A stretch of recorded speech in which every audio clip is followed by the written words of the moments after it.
Dr. Alan Wright rubbed his tired eyes as he stared at the monitor. The signal appeared again. It was the third time this week. He reached for his phone and called his colleague. "Jack, you need to see this. The signal is back, and it's stronger." Jack Nelson arrived at the observatory 20 minutes later. His usual cheerful face looked serious as he studied the data. "This isn't random noise, Alan. These are patterns. Someone is sending this." The signal came from beyond Jupiter's orbit. It moved closer each day. Dr. Wright sent the data to space agencies around the world. Within hours, astronomers from Tokyo to London confirmed the same findings. Something was coming to Earth. Commander Lisa Summers stood in the Pentagon's main conference room. Military leaders from 12 countries filled the seats around her. On the large screen, images from the most powerful telescopes showed dark shapes moving against the stars. "As of 600 hours this morning, we have visual confirmation of 37 objects approaching Earth," she said. "They do not match any known satellite or spacecraft designs. They are not responding to our communications." General Frank Morris raised his hand. "Any hostile actions?" "Not yet, but Dr. Wright's team at NASA has analyzed their communication signals. The patterns suggest military formations. These aren't explorers. This looks like an invasion force." The room fell silent. 3 days later, Jack Nelson's computer decoded the first clear message from the approaching fleet. He played it for Dr. Wright and Commander Summers in the secure communications room. "Your resources belong to the Vordax Imperium. Prepare for evaluation and processing. Resistance will lead to immediate resource site destruction." Lisa's face hardened. "Send this to the President and the Joint Chiefs. We need to prepare." The world's major powers put their military forces on high alert. TV programs stopped to show news reports. People looked up at the night sky with fear. Dr. Wright worked with his team day and night. They tracked the alien fleet as it passed Mars. "At current speed, they'll reach Earth orbit in 36 hours, he told Lisa. She nodded. "We've moved as many civilians as possible to shelters. Fighter jets are ready. Naval vessels are in position.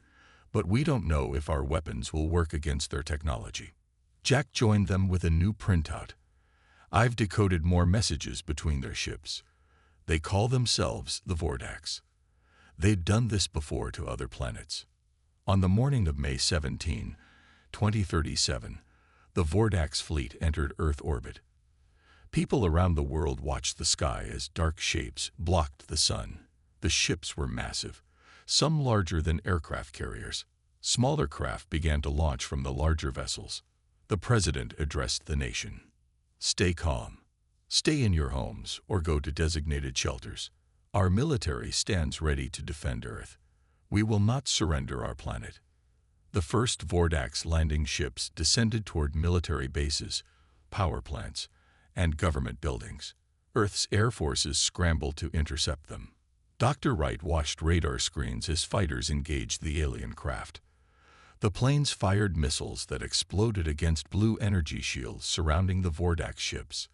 The shields held. Earth's most advanced weapons couldn't penetrate them. "This isn't working," Lisa said quietly. The first landing occurred at Edwards Air Force Base in California. Security cameras showed the Vordax emerging from their ships. They weren't humanoid. They looked like giant insects with hard outer shells. They stood on 6 legs with 2 upper limbs holding weapons. Their heads had large compound eyes that shimmered in the sunlight. Earth forces fought back with everything they had. Tanks fired. Soldiers used rifles and grenades. Nothing seemed to stop the Vordax advance. Jack intercepted a new message from the Vordax command ship. "Human resistance noted. Begin Phase 2 deployment." Lisa looked at Dr. Wright. "What's Phase 2? Before he could answer, reports came in of new landing sites in Europe, Asia, and South America. The invasion had truly begun. Dr. Wright stared at the map showing Vordax landing zones spreading across Earth. "We need to find a weakness," he said. "Every species, every technology has a weakness." "Then we better find it fast," Lisa replied. or humanity won't be here to use it. Ben Carter crouched behind the remains of a brick wall. He held his phone up carefully to record the Vordax patrol moving down the street.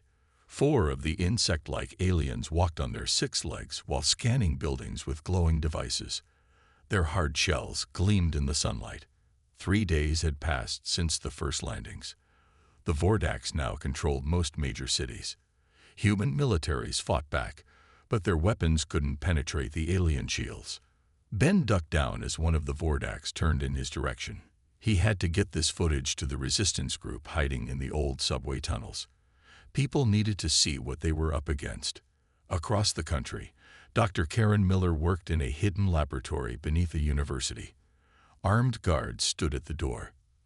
On the examination table lay a dead Vordax soldier, its body damaged during a rare successful attack by human forces. "The outer shell is remarkable," she told General Morris, who watched from a safe distance. "It's not just biological. It has metal components woven into it, almost like they've merged with their technology." "Can we kill them?" the general asked simply. "Everything can die," Dr. Miller replied. "We just need to find how." She carefully cut into the alien's chest cavity. A strange smell filled the room, forcing everyone to put on masks. Inside the Vordax, organs unlike anything on Earth connected to mechanical parts. "They're not just aliens," she said. "They're cyborgs, part biological, part machine." At the temporary military headquarters in Colorado, Commander Summers received reports from around the world. The Vordax had established base camps in 28 locations. They were mining resources, setting up processing facilities, and rounding up humans for labor. "They're stripping the planet," she told her team.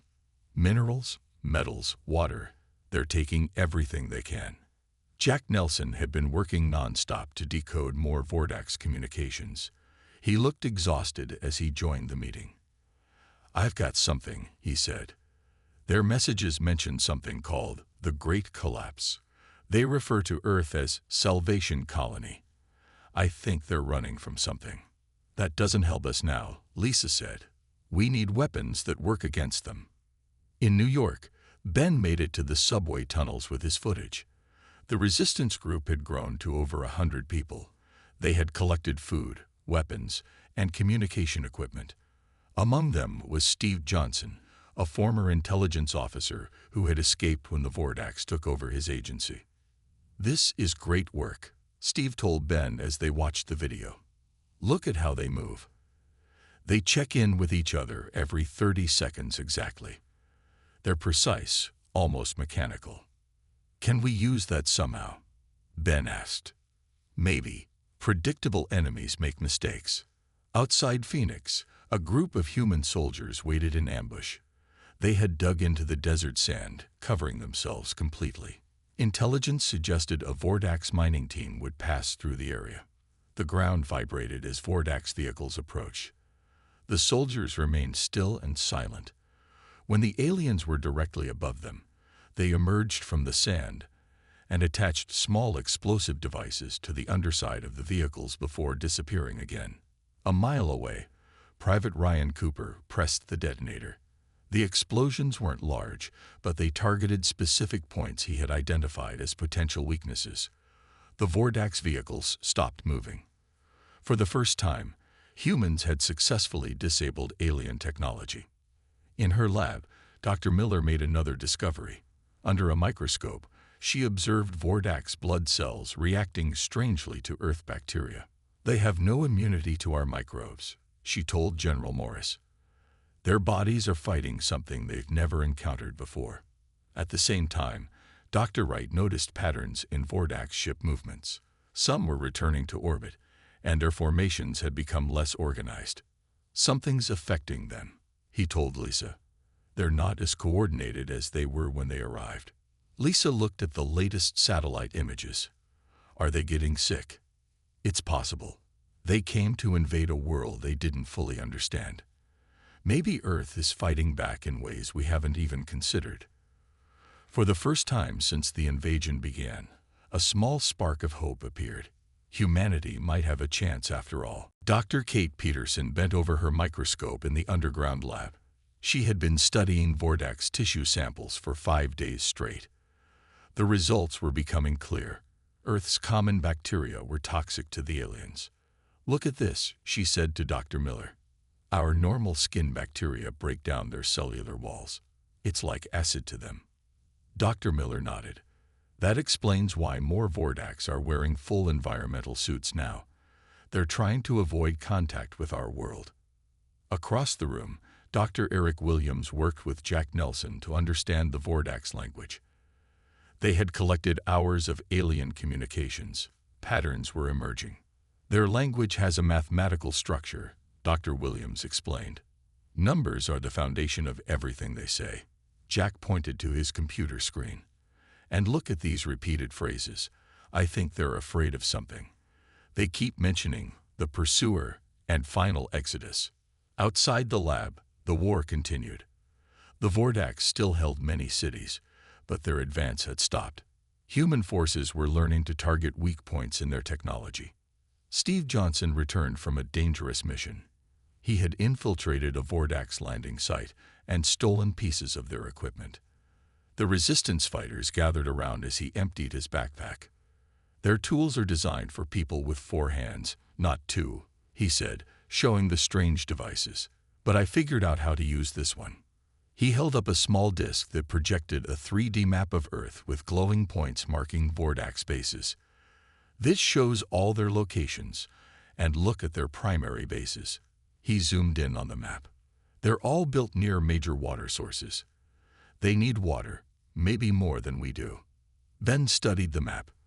"Can we use that against them?" "Maybe. But there's something else." Steve zoomed out to show the solar system. "They have ships positioned all the way out past Mars. It's like they're watching for something coming from deep space." In the Colorado Command Center, Commander Summers received a new report. Vordax soldiers were getting sick. Their movements were slower. Some had collapsed during patrols. "Earth is fighting back," General Morris said with a slight smile. "Our planet itself is our best weapon." Lisa wasn't convinced, but they're still mining our resources and building something big in their primary bases. We need to know what they're planning. Dr. Wright joined them with new satellite images. "I think I know. Look at these structures. They're building launch facilities. Not for invasion, for escape." A captured Vordax communication device suddenly activated. A message played in their strange clicking language. Dr. Williams translated it with Jack's help. "Queen Commander to all units. Accelerate resource gathering. The pursuer has found our signal. Evacuation preparations must advance. Earth colony timeline shortened." Lisa looked at Dr. Wright. "Colony? Not just invasion."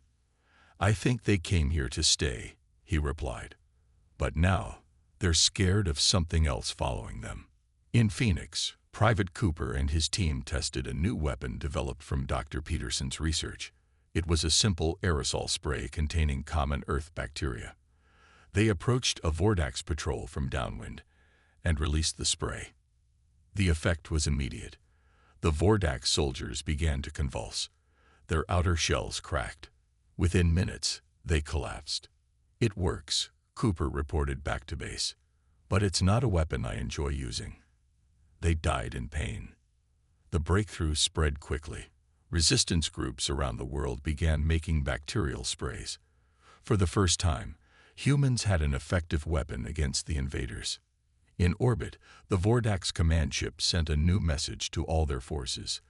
"Biological contamination critical. All units employ full containment protocols.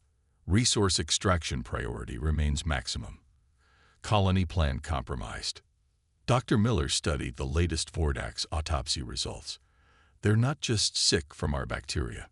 Their air filters can't handle our atmosphere long term. Something in our oxygen mix is slowly poisoning them." Jack looked up from his computer.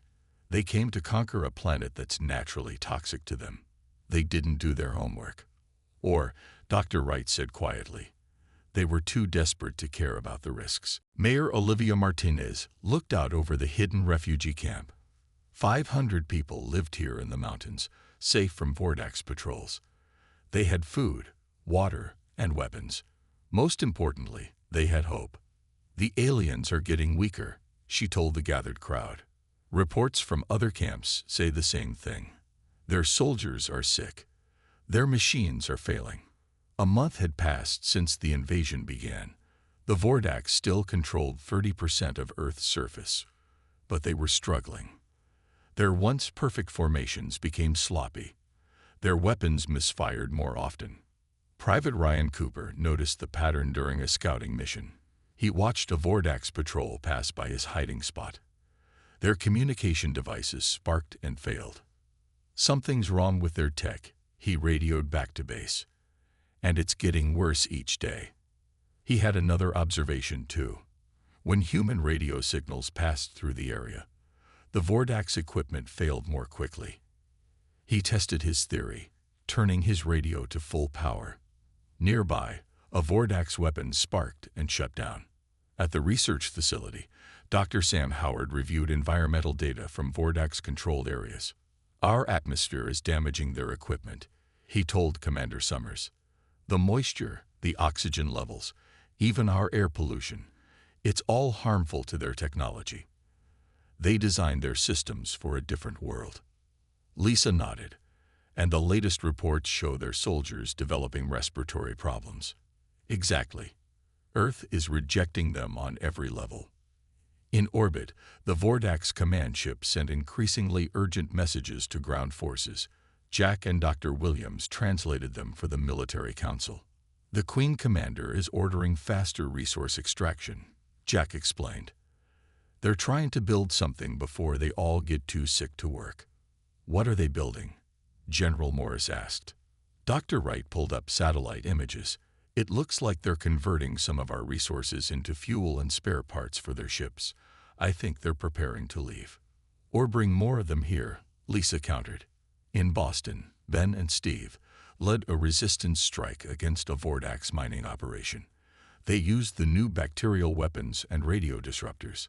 The attack was a complete success. Every alien fell sick or retreated. Humans captured the entire facility without a single casualty. It wasn't an isolated victory.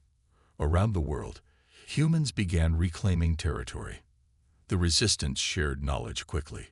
Which radio frequencies disrupted Vordax technology, which bacteria mixtures worked fastest, where to target their environmental suits. The Queen Commander's next message revealed her growing panic. All units prepare for primary mission failure. Security protocols shifting to evacuation priority. The colony plan is abandoned. Dr. Miller studied the latest data from captured Vordax. Their immune systems are collapsing. Earth's microbes are overwhelming them faster than they can adapt. Private Cooper discovered another weakness. During a firefight, his squad took cover behind power lines. The electrical field seemed to interfere with Vordax shields. He reported his findings to Dr. Howard. Electromagnetic fields, Dr. Howard said after testing Cooper's theory. Their shield technology can't handle our specific electromagnetic wavelengths. It's like their tech is allergic to our planet. Mayor Martinet is coordinated with other resistance groups. They targeted power stations near Vordax bases, creating massive electromagnetic pulses. The results were better than expected. Vordax shields failed completely. Their communication systems went silent. For the first time, the largest Vordax mothership showed signs of damage. Parts of its hull darkened as systems failed. It drifted slightly in orbit. Lisa watched the live satellite feed. Are they going to crash? I don't think so, Dr. Wright said. But they're losing control. Their technology isn't just failing, it's falling apart. In her command center, the Vordax Queen Commander made a difficult decision. Her exoskeleton showed cracks from Earth's bacterial exposure. Her breathing was labored. Begin evacuation protocols, she ordered. Earth is lost to us. But evacuation wouldn't be simple. Many Vordax ships were now too damaged to fly. Their forces on the ground were cut off from orbit as communication systems failed. The invaders were becoming trapped on the very planet they had come to conquer. Colonel Diane Russell stood in front of a map showing Vordax-controlled territory. The alien-held areas were shrinking daily. 2 months after the invasion began, humans had reclaimed 60% of occupied land. Their forces are fragmented, she told the military council. They've lost central command. Each base is fighting on its own now. Dr. Paul Garcia wheeled in a cart covered with a sheet. He pulled it back to reveal modified weapons. We've adapted our rifles to emit the electromagnetic frequencies that disrupt their shields, he explained. And these grenades contain concentrated bacteria that target their respiratory systems. Greg Phillips typed rapidly on his laptop. The former hacker had joined the military after his family was taken by the Vordax. Now he used his skills to fight back. I've broken into their communication network, he announced. We can hear everything they say to each other, and better yet, we can send false orders. Lisa Summers nodded with approval. This is the advantage we needed. We can coordinate a global counterattack. The next day, human forces launched simultaneous strikes against Vordax bases worldwide. In London, soldiers used the modified weapons to disable alien shields. In Tokyo, resistance fighters released bacterial agents into Vordax living quarters. In Rio de Janeiro, they broadcast disruptive frequencies that made alien technology malfunction. The Vordax were caught by surprise. Their forces fell into confusion as false orders sent them into traps. Their weapons failed at critical moments. Their soldiers collapsed from rapidly spreading infections. On their command ship, the Queen Commander watched her invasion crumble. Her own body was failing, covered in lesions from bacterial exposure. Many of her officers were already dead. How did we not see this? She rasped to her second-in-command. Their world itself fights against us. The scout reports were incomplete, he replied. They only tested the atmosphere and resources. They never mentioned the biological hazards. And now we are trapped. Many ships cannot fly. The others don't have enough fuel to reach another habitable system. In San Francisco, humans retook the city after a 3-day battle. They captured a Vordax command center intact. Inside, they found something unexpected. Maps showing the Vordax home system and the path of something they called the Devourer. Dr. Wright studied the maps. Their home planet was destroyed by something massive that consumes entire solar systems. So they really are refugees, Lisa said quietly. Desperate ones. Dr. Miller examined captured Vordax. Their biology shows signs of long-term space travel, muscle deterioration, bone density loss. I think they were in space for years before reaching Earth. In Chicago, a strange event occurred. A Vordax commander approached human lines under a white flag. The alien shell was cracked and leaking. It struggled to breathe in Earth's air. Help, it said in broken English. Lower castes dying. No medicine. Command abandoned us. Colonel Russell met with the alien under heavy guard. What do you want? Safety. Food that won't poison. Medicine. Many of us were forced to fight. No choice. This wasn't an isolated incident. Around the world, lower-ranked Vordax began surrendering. They revealed a harsh truth. Many had been slave soldiers, forced to invade Earth by the royal caste.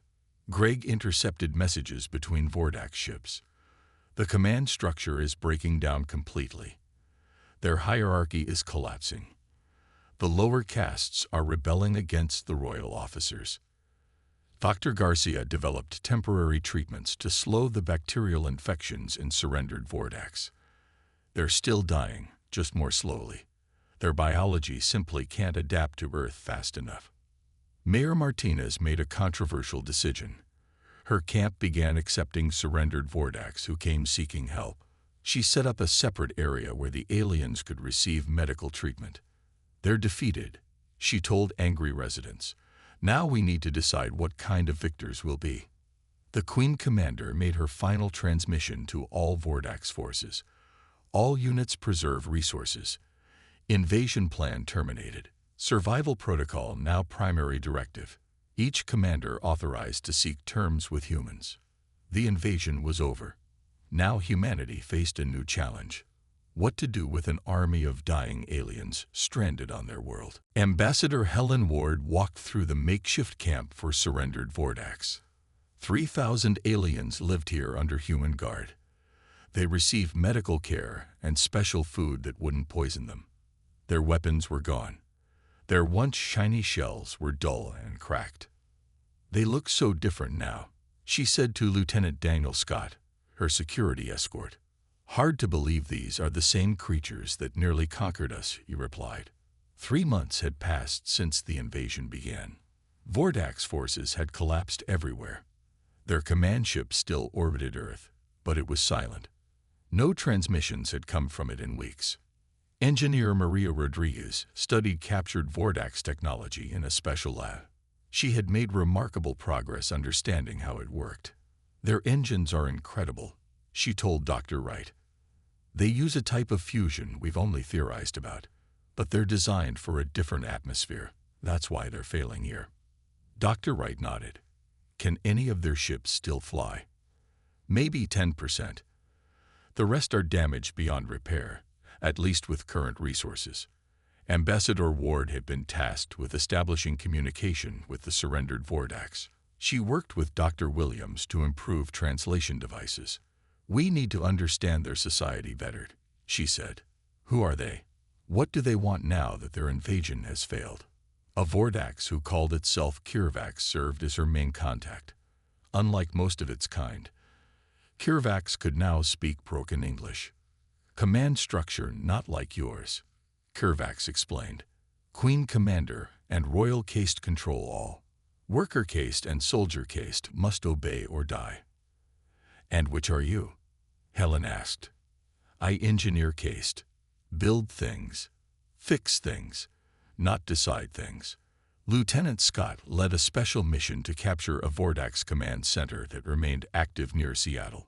His team used all the knowledge humans had gained about Vordax weaknesses. They deployed radio jammers, bacterial weapons, and electromagnetic pulses. The operation succeeded with minimal casualties. Inside the command center, they found something unexpected. A civil war among the Vordax. Royal Caste officers lay dead, killed by their own soldiers. They turned on each other, Scott reported back to headquarters. The lower castes rebelled. Similar reports came in from around the world. The rigid Vordax hierarchy had collapsed.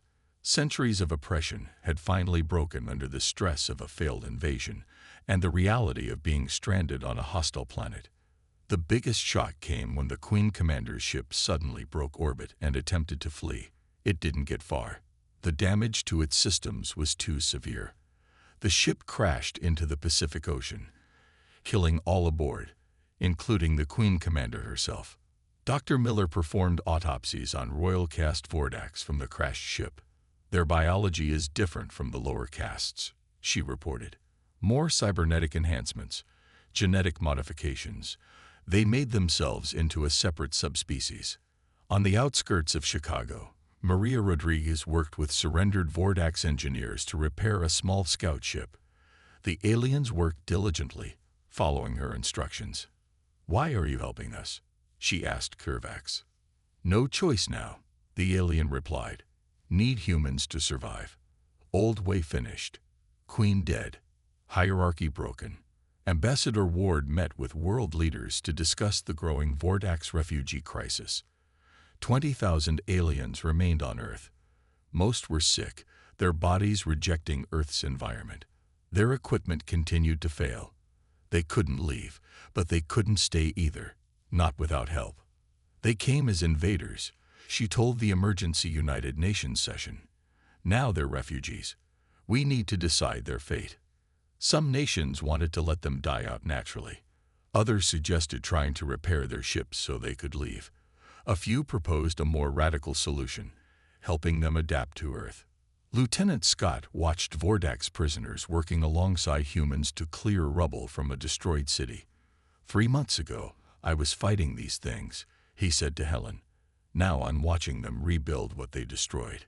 The question is, she replied, Are we rebuilding a temporary shelter or a permanent home? President Andrew Mitchell stood at the window of the rebuilt White House. 6 months had passed since the invasion. Earth was healing, but scars remained. Destroyed cities were being rebuilt. Farmland was being replanted, and 30,000 Vordax still lived on Earth in special containment zones. The public is divided, his aide told him. Half want the aliens gone. Half think we should help them. And what happens if we can't do either? The president asked. Dr. Laura Collins led the humanitarian effort for the Vordax. She had set up special medical facilities to treat their unique biology. Still, they continued to die from Earth's bacteria and atmosphere. We're losing about 50 per day, she reported to the president. At this rate, they'll be extinct within 2 years. The Vordax scientist called Kirvax requested a meeting with President Mitchell. The alien was one of the few who had survived without major health issues. Its body had somehow adapted better than others to Earth's environment. Guards escorted Kirvax into the Oval Office. The alien moved slowly, its once powerful body now thin and fragile. Thank you for meeting, Kirvax said. Its English had improved dramatically. I must show truth. All truth. The alien activated a small device that projected a 3D image of its home solar system. The image showed a massive cloud consuming one planet after another. This is the Devourer, Kirvax explained. Not creature. Not ship. Something else. It consumed our homeworld 4 Earth years ago. Billions died. Only Royal Fleet escaped. So you came here looking for a new home, the president said. Yes. Queen Commander knew Earth had life, had technology. Plan was to take planet, change atmosphere to match our needs. You would have killed us all. Kirvax's compound eyes dimmed. Yes, Royal Caste saw no other choice. Many lower castes disagreed, but had no voice. The alien changed the projection to show the path of the Devourer through space. It follows pattern. We'll reach your solar system eventually. Maybe 100 Earth years. Maybe less. The room fell silent. Dr. Wright studied the projection carefully. You're saying this thing that destroyed your civilization is heading toward Earth? Yes. Slowly but always coming. Never stops. Consumes everything. The president looked troubled. Why tell us this now? Because together, maybe survive. Apart, both species die. Vordax knowledge of Devourer. Human adaptability. Together, maybe find way.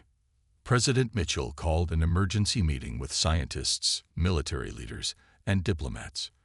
Dr. Collins and Dr. Wright presented Kirvax's information about the Devourer. If this is true, General Morris said, we're facing something far worse than the Vordax invasion. Can we trust them? Someone asked. This could be a trick to make us help them. Dr. Collins shook her head. What would they gain? They're dying out. Without our help, they won't survive to see this Devourer arrive. Kirvax offered something else. Advanced technology in exchange for asylum. The alien provided plans for improved space engines, energy shields, and medical treatments that might help the Vordax survive on Earth. Royal Caste hoarded best technology, Kirvax explained. Now I share all. Engineers like Maria Rodriguez worked day and night to understand the alien designs. Some of the technology seemed impossible, but it worked. Human science advanced rapidly with Vordax knowledge. President Mitchell made a controversial decision. He proposed a Vordax resettlement program in isolated areas where the aliens could live while scientists developed ways to help them adapt to Earth. We came close to extinction because we weren't prepared, he told the nation in a television address. We won't make that mistake again. If this Devourer is real, we'll need every advantage to face it. The Vordax knowledge may be crucial to our survival. Many humans protested. They had lost family members in the invasion. They couldn't forgive so easily. In Arizona, angry people gathered outside a Vordax containment facility. They carried signs and shouted for the aliens to leave Earth. Dr. Collins watched from inside with sadness. They don't understand, she told Kirvax. "They still see you as invaders, not refugees." "We were both," the alien replied. "Now we must be something new together." 5 years after the invasion, Governor Chris Baker walked through New Haven, the first official human Vordax settlement. Located in the remote Nevada desert, it housed 2,000 Vordax and 500 humans. The buildings were a strange mix of human and alien design, adapted to serve both species. "Our unlikely experiment is working," he told Dr. Nicole Foster as they inspected the community farm. Dr. Foster had spent these years studying Vordax culture and helping both species understand each other. "It wasn't easy," she said, "but necessity is a powerful motivator." The settlement had special air filtration systems that removed harmful bacteria from Vordax living quarters. The aliens wore modified breathing masks when moving through human areas. Medical treatments developed by Dr. Miller had helped strengthen their immune systems. Still, they remained vulnerable to Earth's environment. Zartik, once a Vordax warrior, now served as the alien representative on the settlement council. Its shell showed signs of adaptation, thicker in some places, more flexible in others. Evolution was slowly happening, helped by careful genetic therapy. "Next generation will breathe easier," Zartik told the governor. "Children born here already show better resistance." Young Vordax played in a special enclosed area. Their movements were more fluid than their parents. Their shells had a slightly different color. They were becoming something new. The first Earth-adapted Vordax. Some humans still hated the aliens. A group calling themselves Earth First had tried twice to attack New Haven. The most recent attempt had failed when Zartik noticed unusual readings on the settlement sensors. The former warrior had alerted security, preventing what could have been a deadly bombing. "You saved many lives," Chris told the alien. "Human and Vordax. All lives matter now," Zartik replied. "Old wars finished. New threat coming." The threat remained distant but real. Telescopes monitored the Devourer as it moved through distant star systems. Scientists estimated Earth had 70 years before it arrived. In a special laboratory, humans and Vordax worked together to understand the phenomenon. Kirvax led the Vordax scientists, sharing everything they knew about the cosmic danger.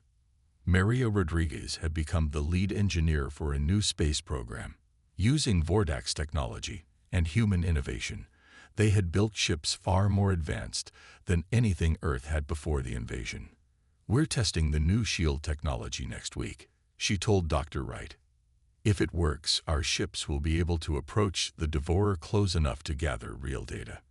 Dr. Foster spent time with Vordax children, teaching them Earth history and customs. They learned faster than adults, adapting to human ways while retaining their own identity. "They're neither fully Vordax nor human in their thinking," she explained to Chris. "They're developing a third perspective, a blended culture that might be our greatest strength."